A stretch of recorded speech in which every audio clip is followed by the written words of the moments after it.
تشکر زیاد استادان گرامی، برای من افتخار و سربلندی است که امروز در نزد شما با معروضه برآمد می‌نمایم و کوشش می‌نمایم که بعضی از مسائل را فرا گیرد که آن برای بلند برداشتن معرفت حقوقی ضد کروپسیونی ما و شما مساعدت می‌کند. در سخنرانی خود اساسگزار صلح و وحدت ملی، پیشوای ملت، پرزیدنت جمهوری تاجیکستان محترم امام علی رحمان در مجلس وسیع حکومت جمهوری تاجیکستان اوید به نتیجه‌های رشد اقتصادی و اجتماعی کشور در سال 2023 و وظیفه‌ها برای سال 2024 سانه 25 ینور سال 2024 تاکید نموده بودند که طبق سنجش‌های پالاتای حساب و اگنتی نظارت دولتی مالیوی و مبارزه با کروپسیا دایر به استفاده مبلغ‌های بودجه دولتی در سال 2023 ضرر مالیوی در حجم 672 میلیون سومانی آشکار گردیده است که از این مقدار مبلغ 660 میلیون سومانی از جمله با بودجه 504 میلیون سومانی برقرار شد. علاوه بر این از جانب مقامات پرکاتورا در سال سپری گردیده ضرر مالیوی در حجم زیاده از 461 میلیون سومانی معین و با بودجه دولت برقرار گردیده است. در زمینه سخنرانی پیشوای ملت محترم امام علی رحمان بار دیگر خاطررسان می‌نمایم که سال 2016 از جانب اگنتی نظارت دولتی مالیوی و مبارزه با کروپسیا جمهوری تاجیکستان وابسته به معین نمودن سطح کروپسیا در مقیاس مملکت پرسش سوسیولوژی گذرانده شد. نتیجه پرسش معین نمود که از شماره عمومی اشتراکچیان زیاده از 34,000 نفر یا 39% سطح کروپسیا را در مقامات اداره‌ای دولتی سطح جمهوری بلند ارزیابی کردند. با ساحه زمین‌سازی 39%، تندرستی 35%، معارف 25%، بخش‌ها اوید به کارهای دین، تنظیم عنعنه و جشن و مراسم‌های ملی 36% و ثبت اسناد حالت شهروندی 34% راست می‌آید. پس ظهورات کروپسیا در ساحه معارف با امنیت دولت تاثیر می‌رساند. کروپسیا در این ساحه با ساحه‌های دیگر جامعیت تاثیر رسانده می‌تواند. مثلا خدمت‌کنندگان مؤسسات تعلیمی تحصیلات عالی همه‌ساله متخصصان صاحب اختصاص ساحه تندرستی، صنعت، امنیت و غیره می‌شوند. در صورت پنهان شدن کروپسیا در نظام تحصیلات عالی روند تعلیم با دیفرماسیون یا با عبارت دیگر با تغییری دچار می‌شود. تمام تعلیم با معاملات مبدل می‌گردد که در آن دیگر با دانش واقعی با مهارت متخصصی آینده اهمیت داده نمی‌شود. دیگر آموزش و گرفتن دانش نه، بلکه معاملات و خرید دیپلم می‌ماند و خلاص. در شرایط پنهانشوی کروپسیا در ساحه معارف خطر تغییریابی شعور حقوقی دانشجویان نیز وجود دارد که آنها در آینده تلقین کننده رفتار حقوقی نه، بلکه رفتار کروپسیونی می‌گردند. کروپسیا در ساحه معارف باعث طبقه‌بندی نظررس اجتماعی می‌گردد، چونکه نیکوحالی اقتصادی و اجتماعی جامعه را صفت تحصیلات اعضایان آن معین می‌کند. در برابر پایین رفتن صفت تحصیل خدمت‌کنندگان بی‌اختصاص به بازار محنت وارد می‌شوند که در نتیجه رقابت‌پذیری کشور در عرصه بین‌المللی کاهش می‌یابد. در زمان جهانی‌شوی عصر 21 تحصیلات عالی عامل اساسی آینده کشور میباشد. احیای نظام معارف باید در تشکل نسل نوی کادرهای کسبی نقش حل‌کننده داشته باشد. خلق کروپسیا در محیط تعلیمی در پنهانشوی عمومی و خصوصیت سیستماوی آن ifade می‌یابد و این تنها به جمهوری تاجیکستان خاص نیست. تنها در مرحله قبول به دانشگاه‌ها با مؤسسات تحصیلات عالی طبق معلومات یونسکو میزان فساد در یک سال از 520 میلیون تا 1.5 میلیارد دلار ارزیابی می‌شود. همین طریق коррупция ба соҳаи бюджети давлатӣ як давлати хурд дар сатҳи ҷаҳонӣ баробар гардидааст. тавре ки амалияи иҷтимоӣ нишон медиҳад, ҷомеаи муосир ба омодасозии босифати кадрҳо барои иқтисоди бозорӣ ва соҳаи иҷтимоӣ манфиатдор аст. аммо мавҷудияти коррупсия дар масоили таҳсилоти олӣ на танҳо ба зиёд шудани шумораи дар нохунак мутахассиси аз ҷиҳати касбӣ номуносиб мусоидат мекунад, балки сатҳи умумии таҳсилотро паст карда боиси паст гардидани обрӯи мутахассису донишгоҳ мегардад. дар илм айни ҳол аз ҷониби олимон таҳқиқотҳо гузаронида шудааст, коррупсия дар ҳама соҳаҳо ҷой дорад ва дар соҳаи илм онро дар соҳаи маориф ва илм ва онро ҳамчун ибора ё мафҳуми коррупсияи академӣ номгузорӣ карданд. ва ин коррупсия, яъне ки коррупсияи академӣ истилоҳе аст, ки ба соҳаи маориф тааллуқ дорад ва дар баробари таҳлилҳо олимон мегӯянд истилоҳи коррупсияи академӣ аз истилоҳи коррупсияи донишгоҳӣ фарқ дорад, чунки коррупсияи академӣ на танҳо як қисми муайяни коррупсияро дар таҳсилот шодӣ ташкил медиҳад, балки ӯ фарогири низоми дигари таҳсилот ба монанди коррупсия дар сохтмони биноҳои таълимӣ, истифодаи ғайримақсаддор ё нодурусти маблағҳои давлатӣ дар донишгоҳ мебошад. коррупсияи академӣ амал ва ё амалиётҳои ғайриқонуниро дар бар мегирад, ки ҷузъи раванди таълим ё бевосита ба раванди таълим алоқаманд аст. ҳангоми муайян кардан чандин мақола ва китобҳои дарсиро мавриди таҳлил қарор додем ва муайян карда шуд, ки чунин роҳҳои даст задан ба коррупсия дар донишгоҳу донишкадаҳо ҷой дорад.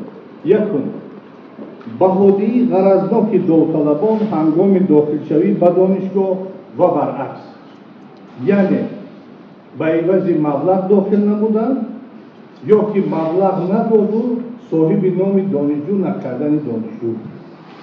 дуюм, баҳодиҳии ғаразноки дониши донишҷӯён аз ҷумла ҳангоми имтиҳон, супоридани корҳои курсӣ, реферат, дастовардҳои ҷорӣ дар таълим, ҳимояи рисола, гирифтани диплом, додани тахассус ва ғайр. сеюм, фиреб дар имтиҳонҳо борои нодуруст додани ҷавобҳои саволҳои тестӣ ё баръакс ё мондани ишораҳои махсус ба нафароне, ки маблағ пешакӣ ба устод спориданд. дигараш, бар ивази маблағ иштирок накардан дар дарс ва ҳатто имтиҳонҳо, яъне донишҷӯе ки маблағро додаасту як нимсола на дар дарс асту на дар имтиҳон.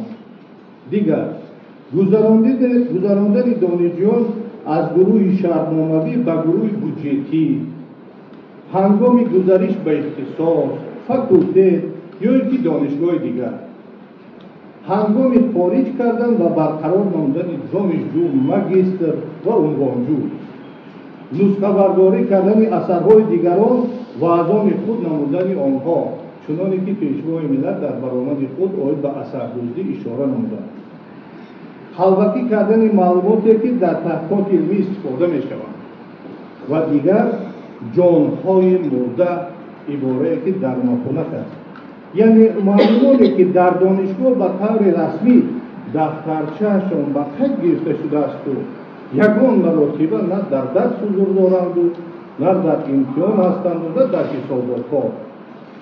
ҷанбҳои ҳукми пешгирии коррупсия дар муассисаҳои таълимӣ, таҳсилоти олии касбӣ дар заминаи як қатор санъатҳои меъёрии ҳукмӣ сурат мегирад ва қарор дорад. масалан, қонуни ҷумҳурии тоҷикистон дар бораи агентии назорати давлатии молиявӣ ва мубориза ба коррупсияи ҷумҳурии тоҷикистон, дар бораи экспертизаи зидди коррупсиони санъатҳои меъёрии ҳукмӣ ва лоиҳаҳои санъатҳои меъёрии ҳукмӣ, дар бораи муқовимат бо коррупсия, фармони президенти ҷумҳурии тоҷикистон дар бораи таъсиси шӯрои миллии муқовимат бо коррупсияи ҷумҳурии тоҷикистон, фармони президенти ҷумҳурии тоҷикистон дар бораи тасдиқи стратегияи давлатии муқовимат бо коррупсия дар ҷумҳурии тоҷикистон барои давраи то соли 2030, қарори ҳукумати ҷумҳурии тоҷикистон дар бораи тасдиқи методологияи тартиб ва методикаи гузарондани таҳлили фаъолият, яъне хавфҳои коррупсионӣ, кодекси ҷиноятии ҷумҳурии тоҷикистон ва ғайра.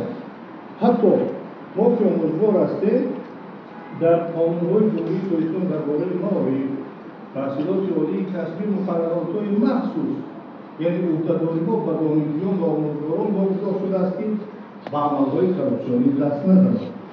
در مجموع آموزگار باید همیشه مقاومت با کرپسیا داشته باشد. اگر خود قانون را تحلیل کنید این مفهوم را چنین شرح داده است. فعالیت سوبیکت‌های مقاومت با کرپسیا در سمت پیشگیری، باشدار کردن، گشودن، تحقیق و تفتیش حقوق ویرانکنی به کرپسیا علاقه‌مند و جوابگری کشیدن سوبیکت‌های به این عملها دستزننده و غیره. و امروز باید تاکید نمود که هر انسان، هر آموزگار که به فعالیت کرپسیونی دست میزند در اساس قانونگذاری کشور به 4 نمودی جوابگری جزا داده می شود که این هم باشد با نظرداشت کردار او در صادر عملهای کرپسیونی است، یعنی جوابگری انتظامی، مأموری، مدنی و جنایتی است. اما نفرانی که از این خوف‌ها دورند، از این عملها دورند، کارهای را به سامان می‌رسانند که امروز قانونگذاری آن را همچون پیشگیری کرپسیا یا چاره‌های مقاومت با کرپسیا نامگذاری کرده است. مثلا ترغیب و تشویق ضد کرپسیونی، تعلیم و تربیت ضد کرپسیونی، تحلیل خوف‌های کرپسیونی، مانیتورینگ ضد کرپسیونی، اکسپرتیز ضد کرپسیونی سندهای معیارکی و لایحه‌های سندهای معیارکی، چاره‌های نظارت دولتی مالیوی، طلبات مخصوص نسبت داوطلبان وظیفه‌ها و اجرای وظیفه‌های دولتی، ممانعت برای تعیین یا انتخاب شدن به منصب دولتی و منصب‌های با آن برابر کرده شده، جاری نمودن محدودیت‌ها وابسته به اجرای وظیفه‌های منصب دولتی و منصب‌های با آنها برابر کرده شده. پس تحلیل‌ها نشان داده ایستادند که امروز کرپسیا در نظام تحصیلات عالی به قدر کافی آموخته نشده است و جامعه علمی باید در هم خصوصیت‌ها و هم ظهورات انفرادی آن را آموزد. با وجود این خطر کرپسیا در نظام تحصیلات عالی کسبی تحقیقات علمی خیلی کم است. از سبب پنج شدن آنها مثلا در دانشگاه‌ها می‌گیریم، از سبب پنج شدن کرپسیا در دانشگاه‌ها طبیبان دارای دانش نامکمل می‌توانند در بیمارخانه به کار درآیند. احتمال خدمتچی دولتی شدن شخصی همسواد است یا اینکه خانه‌ها را انجینر ساختمانچی به سامان می‌رساند که دیپلم خود را خریده است. پس قضاوت کنید که عاقبت چی می‌شود؟ به سلامتی بیمار به خانه ساخته شده خدمتچی دولتی که خود دیپلم را خریده باشد. به این دلیل ضرورت به نظر می‌رسد که برای تأمین امنیت ضد کرپسیونی نظام تحصیلات عالی در این موضوع تحقیقات علمی علاوه‌ای انجام داده شود. به این مقصد از جانب دانشگاه دولتی آموزگاری تویستان به نام صدرالدین عینی لایحه علمی تحقیقاتی در موضوع جنبه‌های تشکیلی حقوقی پیشگیری کرپسیا در مؤسسه‌های تعلیمی تحصیلات عالی کسبی برای سال‌های 2025-2029 آماده گردید و از سال 2025 تطبیق آن آغاز می‌گردد. چون که تا کنون در مؤسسه‌های تعلیمی تحصیلات عالی کسبی عملهای کرپسیونی پورا از بین رفتند. به نظر ما جای داشتن عملهای کرپسیونی در مؤسسه‌های تعلیمی تحصیلات عالی کسبی اولا باعث پست گردیدن سویه دانش و سواد دانشجویان می‌گردد، دوم موجب رشد نکردن دانش‌های روزافزون استادان می‌شود، سوم سبب در بازار رقابت‌پذیر مهنت جای نیافتن خدمت‌کنندگان دانشگاه‌های مملکت خواهد شد. متخصص صاحب‌کسب نبودن خدمت‌کننده دانشگاه و دانشکده، درجه ضروری ندانستن زبان‌های خارجی به دانش‌های زمانوی معاصر مسلح نمودن آن، سبب پست بودن سویه دانش تخصصی با مهاجرت مهنتی رفتن خدمت‌کنندگان مؤسسه‌های تعلیمی تحصیلات عالی کسبی.